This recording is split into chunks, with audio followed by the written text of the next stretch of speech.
गढ़वाल हिमालय की गोद में बसा हुआ था एक छोटा सा शहर विस्परिंग पाइन्स। ये शहर छोटा सा था, यहाँ की खामोशी को बस देवदार के पेड़ों से आती हुई फुसफुसाहट ही तोड़ती थी। हवा में एक अजीब सा रहस्य घुला हुआ था, जैसे सदियों पुराने ये पहाड़ कोई राज की बात कह रहे हों। ये शहर अपनी परंपराओं को पकड़े हुए था। यहाँ किस्से कहानियां पीढ़ी दर पीढ़ी आगे बढ़ते थे। विस्परिंग पाइन्स बस एक शहर नहीं था, ये राजों का रखवाला था, कुछ खूबसूरत तो कुछ खौफनाक। विस्परिंग पाइन्स में जिंदगी अपनी ही रफ्तार से चलती थी, बिना जल्दबाजी के, पुरानी कहानियों में डूबी हुई। यहाँ के लोग एक दूसरे से बहुत घुले मिले थे। सदियों से उनकी जिंदगी एक दूसरे से जुड़ी हुई थी।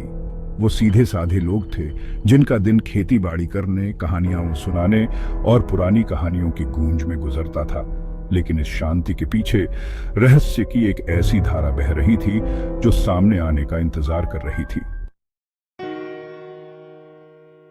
डिटेक्टिव माया शर्मा को एक चिट्ठी मिली जिसने सब कुछ बदल दिया। यह चिट्ठी एक रहस्य की शुरुआत थी। यह चिट्ठी उनके दादाजी की तरफ से थी, जो एक मशहूर इतिहासकार थे और सालों पहले गायब हो गए थे। उनकी गुमशुदगी ने पूरे परिवार को हिलाकर रख दिया था। चिट्ठी में कुछ साफ नहीं था, बस इतना लिखा था कि विस्परिंग पाइन्स में कोई सच्चाई छुपी हुई है।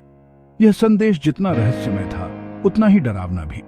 अपने दादाजी को ढूंढने की चाहत और क्यूरियोसिटी की वजह से माया उस शहर वापस आ गई, जिसे वो 10 साल पहले छोड़कर चली गई थी। यह शहर अब भी वैसा ही था जैसे उसने छोड़ा था। इस शहर में उसके बचपन की यादें थीं, लेकिन यहीं उसके दादाजी के गायब होने की गुत्थी भी छुपी हुई थी। हर गली, हर मोड़ पर उसे अपने बचपन की झलक मिलती थी। जैसे ही मैं बस से उतरी, मुझे अपनी रीढ़ की हड्डी में एक अजीब सी सिहरन महसूस हुई। ये जगह अब भी उतनी ही रहस्यमय थी। यहाँ की हवा ही अलग थी, जैसे उसमें गुजरे हुए कल का बोझ घुला हुआ हो। हर सांस में एक पुरानी याद ताजा हो रही थी। शहर के लोग मुझे तुरंत पहचान गए। उनके चेहरों पर क्यूरियोसिटी और डर दोनों ही भाव थे। उनकी आंखों में अनगिनत सवाल थे। मैं जब अपने पुश्तैनी घर की तरफ चल रही थी, जो जंगल के किनारे पर एक बहुत पुराना और बड़ा सा घर था, तो मेरे पीछे पीछे फुसफुसाहटें हो रही थीं।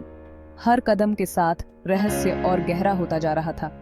मेरा घर चुपचाप खड़ा था, उसकी लकड़ी की चौखट हवा में चरमरा रही थी, जैसे मुझे अपने पास बुला रही हो। यह घर अब भी उतना ही रहस्यमय था जितना पहले था।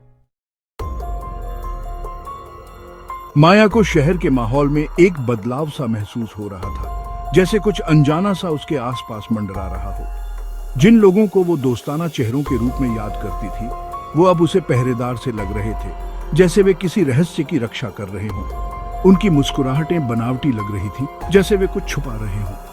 जैसे जैसे वो अपने दादाजी की रिसर्च में आगे बढ़ती गई, उसे एक खामोशी की दीवार का सामना करना पड़ा, जो हर तरफ से उसे घेर रही थी।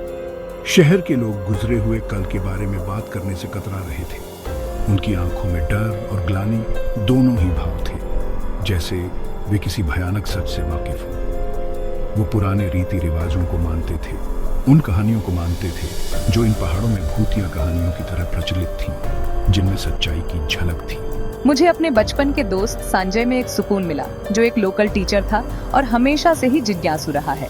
संजय दूसरों के उलट शहर के इतिहास के बारे में बात करने को तैयार था।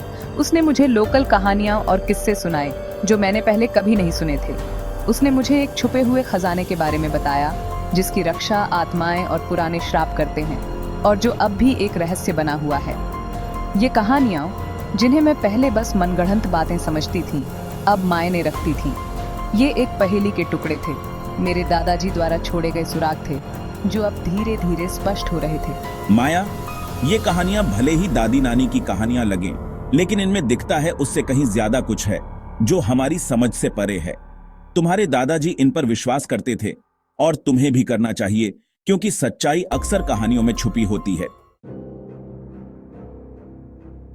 अपने दादाजी की डायरियों में बिखरे हुए सुरागों का पीछा करते हुए माया को अपने पुश्तैनी घर में एक गुप्त कमरा मिला, जो वर्षों से छुपा हुआ था। अंदर उसे नक्शे, स्केच और कुछ गुप्त नोट्स मिले, जो सदियों पुराने एक षड्यंत्र की तरफ इशारा कर रहे थे। उसके दादाजी द्वारा बनाए गए चिन्ह उसे जाने पहचाने लगे।